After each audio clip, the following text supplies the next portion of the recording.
எண்ணி ஓங்குதன் திருவேங்கடமுடையாய் உலகுதன்னை வாழ நின்ற நம்பி தாமோதரா சதுரா என்னையும் என் உடமையும் உன் சக்கரப்பொறி வெற்றி கொண்டு நின்னரலே புரிந்திருந்தேன் இனி என் திருக்குறிப்பே. பறவையேறு பரமபுருடா நீ என்னை கைகொண்ட பின் பிறவி என்னும் கடலும் பற்றி பெரும்பதமாகின்றதால் இரவு செய்யும் பாவக்காடு தீக்கொழியை வேகின்றதால் அறிவே என்னும் அமுதவாறு தலைபற்றி வாய் கொண்டதுவே. எம்மனாய் என் குலதெய்வமே என்னுடைய நாயகனே நின்னுளையனாய் பெற்ற நன்மை இவ்வுலகினில் யார் பெறுவார்? நம்மன் போழே வீர்த்தமுக்கும் நாட்டில் உள்ள பாவமெல்லாம் சும்மனாதே கைவிட்டோடி தூர்கள் பாய்தனவே. கடல் கடைந்து அமுதம் கொண்டு கலசத்தை நிறைத்தாற்போல் உடலுருகி வாய் திறந்து மடுத்துண்ணை நிறைத்து கொண்டேன். கொடுமை செய்யும் கூற்றமும் என்கோலாடி குறுகப்பெறா தடவரை தோல் சக்கரபாணி சாரங்கவில் சேவகனே. பொன்னை கொண்டு உரைகள் மீது நிரமர உழைத்தாற்போல் உன்னை கொண்டு என் ஞாபகம்பால் மாற்றினி உரைத்து கொண்டேன். உன்னை கொண்டு என்னுள் வைத்தேன் என்னையும் முன்னிலிட்டேன் என்னப்பா என் இருடிகேஷா என்னுயிர் காவலனே. உன்னுடைய விக்கிரமம் ஒன்றொழியாமலெல்லாம் என்னுடைய நெஞ்சகம்பால் சுவர் வழி எழுதி கொண்டேன். மண்ணடங்க மழுவழங்கே கொண்ட ராமநம்பி என்னிடை வந்த பிரான் இனியங்கு போகின்றதே.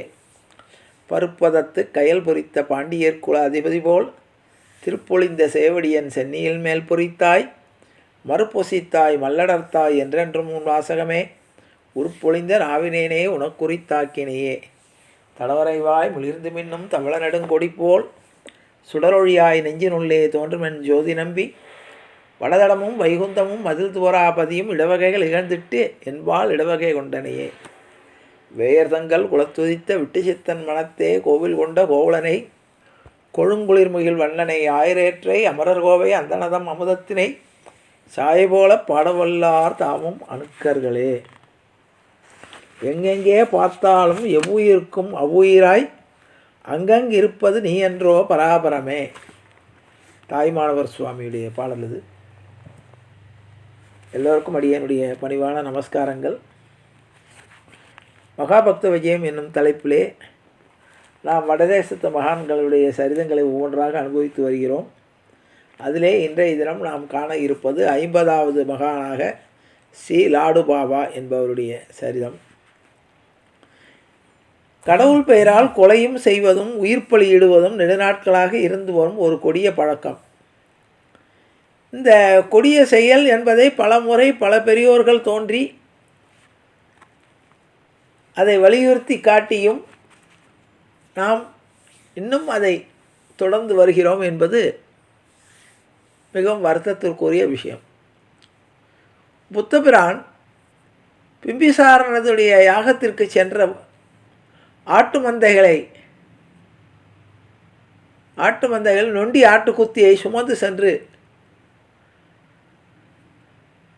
கதை நமக்கு புதிய கதை அல்ல. ஆனாலும் கூட சக்தி வழிபாடு என்ற பெயரிலே காளிக்கு பலியிடுகிறேன் என்று சொல்லி வழிபடக்கூடியவர்கள் சாக்தர்கள் என்று வழங்கப்பட்டார்கள். அவர்கள் காளி போன்ற கிராம தேவதைகளுக்கு பலி கொடுப்பதும் அந்த புனிதமான அந்த கோவிலை இரத்தக்கடறியாக்குவதும் மிகவும் பக்தியிலே அருவருக்கத்தக்க செயல். இன்னும் அது நம்ம நாட்டில் இருப்பது என்பது சொல்லப்போனால் மிகவும் வருத்தமான செயல். பல ஊர்களில் திருவிழாக்களில் போய் பார்த்தோன்னா ஆட்டை பலி கொடுக்குறோம், கோழியை பலி கொடுக்குறோம் என்று தெய்வ சன்னதிகள் பூரா இரத்தக்காடா ஆகி பார்ப்பதற்கு ஒரு அருவருப்பை ஏற்படுவதற்கு, பக்தி ஏற்படுவதற்கு பதிலாக ஒரு அருவருப்பை ஏற்படக்கூடிய ஒரு சூழ்நிலையில் இருப்பதை இப்பொழுது காண்கிறோம். இதற்கு என்ன கேட்டால், மக்கள் தானாகவே மனம் மாறி எல்லா உயிரும் இறைவனை பொறுத்தவரை ஒன்று தான். மனித உயிர் உயர்வானது, இன்னொரு உயிர் மட்டமானது என்பது கிடையாது. இறைவனுடைய படைப்பில் சில இது இயற்கையான உறவுகள் இருக்கும். புலி சிங்கம்னா அது மாமிசத்தை சாப்பிட்டு தான் வாழ்ந்தாகணும், அதுக்கு வேறு வழி இல்லை. அது படைப்பினுடைய நியதி. ஆனால் மனிதனுக்கு அவ்வாறு கிடையாது. மனிதன் மாமிசம் சாப்பிட வேண்டியதில்லை, சாப்பிடாமல் உயிர் வாழ முடியும். இப்படிப்பட்ட மனிதன் எல்லா உயிர்களையும் தன் உயிர் போல் பாதிக்கணும். அதான் வள்ளலார் போன்றவர்கள்லாம் மிக வலியுறுத்தி சொன்னார்கள். புத்தர் இந்து மதத்திலேயே, அதனால தான் புத்தர் இந்து மதத்தினுடைய சடங்குகளை முற்றிலுமாக வெறுத்ததுக்கு காரணம் அதுதான். வெறுத்து விட்டு அவர் புத்தர் மகாவீரர்லாம் ஜீவகாருண்யத்தை கடைப்பிடித்தார்கள். அதேமாதிரி அருட்பிரகாச வள்ளலார் உயிரினங்கள்னு இல்லாமல் சாதாரண ஒரு பயிர் வாடினா கூட வாடிய பயிரை கண்ட போதெல்லாம் வாடினேன்னர். ஒரு செடி வாடி இருந்தால் கூட அதில் கூட ஒரு உயிர் இருக்குது என்று அதை பார்த்து கூட வருத்தப்பட்டவர். ஜீவகாருண்யத்தை ரொம்ப தீவிரமாக போதித்தவர் வள்ளலார் சுவாமிகள். அப்படிப்பட்ட நம்ம நாட்டில் இந்த மாதிரி மகான்கள் தோன்றினால் கூட நம்முடைய ருசிக்காக, நாம் சாப்பிடணுங்கிறதுக்காக, இறைவனுக்காக படைக்கிறேன் என்ற பேரிலே பல்வேறு இடங்களில் நடைபெறுகின்றன. அதை தடுப்பதற்காக பல்வேறு மகான்கள் வந்திருக்கிறார்கள். ஒரு முறை ஆதிசங்கரர் கூட அவரையே பலியிடுவதற்கு எடுத்துகிட்டு போயிட்டாங்க. காபாலிகரல்னு பேர். அப்படிப்பட்ட ஒரு சூழ்நிலையெல்லாம் இருந்தது. ஜோதிப்பூர் என்ற ஒரு அழகிய கிராமம். அதிலே வாழ்ந்து வந்த பக்தர் லாடு பாபா. அவர் எல்லா உயிர்களையும் தன்னுடைய உயிராக கருதக்கூடியவர். இறைவனுடைய புகழை பாடுவதும் தம்மால் என்ற உதவிகளை மற்றவர்களை செய்வதுமே அவருடைய வாழ்க்கையினுடைய குறிக்கோளாக இருந்தது. அவர் ஜீவகாருண்யத்தை படைக்கக்கூடியவர். அதாவது இன்னொரு உயிருக்கு தீங்கு இழைத்தால் அதை பார்த்து ரொம்ப வருத்தப்படக்கூடியவர்.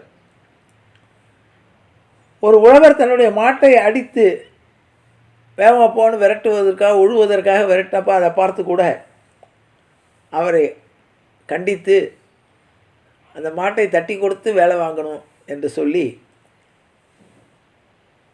அவருக்கு புத்தி சொன்னவர். ஒரு முறை அவர் தீர்த்த யாத்திரை புறப்பட்டார். அந்த காலத்திலே சாக்தர்கள் என்று வழங்கக்கூடிய சக்தி உபாசகர்கள், அதாவது தேவியை வணங்கக்கூடியவர்கள் நிறைய இருந்தார்கள். அந்த எண்ணிக்கையில் அடங்காத அவர்கள் சங்கரபாவதரையே ஒரு முறை காபாலிகன் பலியிடத் துணைந்தான் என்பது கதை, அது தெரியும். லடுபாபா தனது தீர்த்த யாத்திரத்திலே பல ஊர்களுக்கு சென்று திரும்பும்போது காவூர் என்ற ஒரு சிறிய ஊரை அடைந்தார். அந்த ஊரில் அனைவருமே சாக்தர்கள். சாக்தர்கள்னால் சக்தியை வழிபடக்கூடியவர்கள் முதல் தெய்வமாக. அப்போ காளியை வைத்து கொண்டு, காளி கோவில் கட்டி கொண்டு அங்கே தினசரி நம்ம எப்படி மற்ற படையல்கள் படிக்கிறோமோ அது மாதிரி அவர்கள் தினமும் ஆடு மாடு இதுகளை பலியிடுவது வழக்கம். ஒரு சில சமயங்களில் அவர்கள் நரபலியும் கொடுத்து வந்தார்கள். புனிதமான பக்திக்குரிய இடத்துல தேவாலயம் தினமும் பல்வேறு உயிரினங்களை பலிகொட்டு இரத்த காடாக காட்சியளித்தது. அந்த ஊரை பார்த்த உடனே என்ன அவருக்கு ஒரு மனதுக்குள்ளே ஒரு அருவருப்பே தோன்றியது.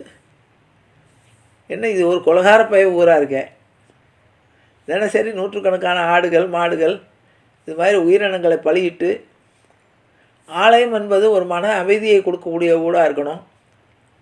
அங்கே நூற்றுக்கணக்கான உயிர்களை கொன்று, வாயிலா ஜீவராசிகளை கொன்று இரத்தக்காடாக அந்த கோயிலை ஆக்கியிருக்கிறார்கள் என்று வருத்தப்பட்டார்.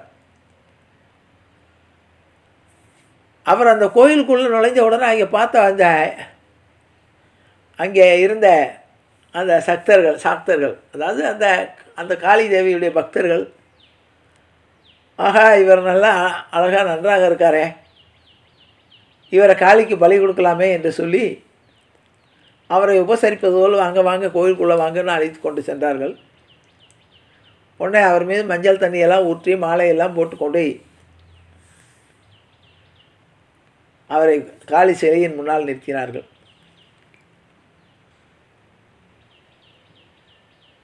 இவர் லாடு பாபாவுக்கு அப்போ தான் விஷயம் புரிஞ்சுது. உடனே அவர் ஒன்றும் மறுப்பு சொல்லலை. உடனே அவர் தன்னுடைய மனமாற வேண்டிக் கொண்டு தேவிக்கு அபிஷேகம் அலங்காரம்லாம் முடிஞ்சது. கற்பூர ஆரத்தியெல்லாம் நடைபெற்று விட்டது. ஒரு அங்கே இருந்த கொலையாளி நீண்ட ஒரு வாளை எடுத்துக்கொண்டு, அருவாள் மாதிரி ஒரு வாள் எடுத்துக்கொண்டு இவர் பக்கத்தில் வந்து இவருடைய தலையை வெட்டுவதற்காக முயற்சி பண்ணான். இவருக்கு அப்போ என்ன பண்ணுறதுன்னு தெரியல. உடனே ஹரே மாதவா மதுசூதனா கிருஷ்ணா என்று கூவினார். இவர் கூவினோட பளிச்சின்னு ஒரு மின்னல் மாதிரி தோன்றியது. அங்கே பிரம்மாண்டமாக இருந்த அந்த தேவியினுடைய சிலை அசைந்தது. கொலையாளுடைய கையிலே இருந்த கத்தியானது விண்ணில் பறந்தது. அவனும் தன்னை எறியாமல் கீழே விழுந்தான் பராசக்தியுடைய காலில். எல்லோரும் பார்த்து கொண்டிருக்க சூலமும் கையுமாக பெரிய கம்பீர வடிவத்தில் பராசக்தி எதிரே நின்றாள். நின்றவள், அட துராத்மாக்களே, என்னுடைய பெயரை சொல்லி இப்படி சுத்தமாக மன அமைதிக்காக இருக்கக்கூடிய இந்த ஆலயத்தை இரத்தக்காடாக ஆக்கி மாசுபடுத்தி விட்டீர்களே பேதைகளே என்று அதட்டினாள். இக்குரலில் பின் கோபம் தணிந்த லாடுபாவா அவரை நோக்கி, அம்மா உனது கருணையினால் இந்த ஆலயம் புனிதமாயிற்று என்று வணங்கினார். அப்பொழுது தேவியானவள் லாடுபாபாவை பார்த்து, அப்பா உனக்கு என்ன வேணும் என்று கேட்டார். இப்பொழுது லாடுபாபா சொன்னார், அம்மா இவர்களுக்கு நல்ல புத்தியை கொடுத்து இந்த மாதிரி உயிர் வதைகளை மேலும் மேலும் இவர்கள் பாவம் செய்யாமல் உன் பெயரை சொல்லி பாவத்து செயலில் ஈடுபடாமல் இருப்பதற்கு நல்ல புத்தியை வழங்கு. உன்னுடைய இந்த பிரம்மாண்ட உருவத்தை பார்த்த உடனே சில பேர் மயங்க பொழுது எல்லாரும் சில பேர் அதிர்ச்சியில் இறந்து கூட போய்விட்டார்கள், அவர்களை உயிரோடு எழுப்பி கொடு என்றார். அப்படியே ஆகட்டும் என்று சொல்லிவிட்டு மறைந்தாள் பராசக்தி. அன்றிரவு அந்த ஊர் அரசனுடைய கனவிலே பராசக்தி அழகிய தோற்றத்தோடு காட்சி கொடுத்தாள். அவளது அவனுடைய உருவத்தில் மெய்மறந்த அந்த அரசனானவன், தாயே எனக்கு காட்சி கொடுத்திருக்கிறாயே, நான் என்ன பாக்கியம் பண்ணியிருக்கிறேன்,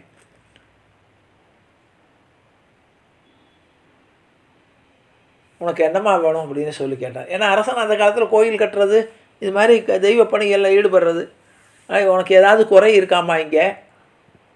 அப்பொழுது அந்த தேவியானவள், இந்த ஊருக்கு ஒதுக்குப்புறத்தில் ஒரு கோவில் இருக்கிறது, அந்த கோவிலே சரி நூற்றுக்கணக்கான உயிரினங்களை பலியிடுகிறார்கள், அதை நீ நிறுத்தி விட்டு அந்த கோயிலை பிரம்மாண்டமாக கட்டி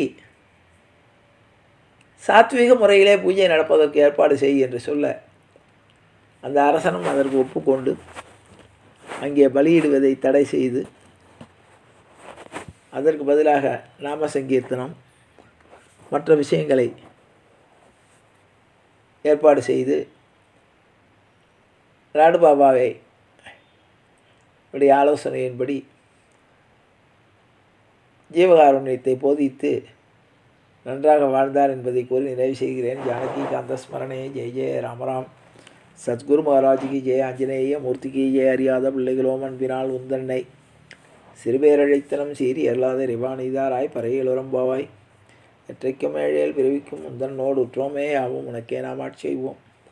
மற்ற நம் காமங்கள் மாற்றையலுரம்பாவாய் செங்கன் திருமுகத்து செல்வத் திருமாலால் எங்கும் திருவருள் பற்றி இன்புருவர் அம்பாவா. ஹரே ராம ஹரே ராம ராம ராம ஹரே ஹரே ஹரே கிருஷ்ண கிருஷ்ண கிருஷ்ண ஹரே ஹரே. கோவிந்த நாம சங்கீர்த்தனம். கோவிந்தா ஹரி கோவிந்தா.